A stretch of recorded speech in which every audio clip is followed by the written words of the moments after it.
আপনারা থাম্বনেলে যেই লেখাটা দেখছেন হয়তোবা অনেকের চুলকানি শুরু হয়ে গেছে বা অনেকের কাছে খারাপও লাগতে পারে। বিষয়টা আমি স্পষ্ট করে দিতেছি, ক্লিয়ার করে দিতেছি। প্রথমত, আমরা যারা ফেব্রুয়ারিতে নির্বাচন চাই বা নির্বাচন দাবি করি, আমাদের এটা বোঝার বিষয় যে ফেব্রুয়ারিতে হচ্ছে এসএসসি পরীক্ষা। কারণ দীর্ঘ 10 বছর পড়াশোনা করার পরে মাধ্যমিক শিক্ষা ব্যবস্থাটা সমাপ্তি হয় এসএসসি পরীক্ষার মাধ্যমে। তো এই এসএসসি পরীক্ষাকে সামনে রেখে নির্বাচন চাওয়াটা বা নির্বাচন দেওয়া এটা আসলেই বোকামি। এখন আমরা যদি বলি যে নির্বাচন আগে হবে, পরীক্ষা পরে হবে, তাহলে এটা আমাদের জন্য আসলে একটা বোকামি হবে। কারণ যারা শিক্ষিত আছেন তারা সহজে বিষয়টা বুঝতে পারবেন।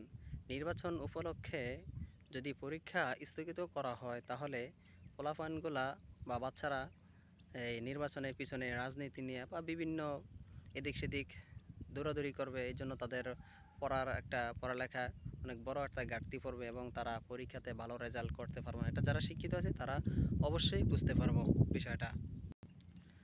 তাই আমরা চাই ফেব্রুয়ারিতে নির্বাচন না দিয়ে অন্য কোনো একটা মাসে নির্বাচনের ঘোষণা করা হোক।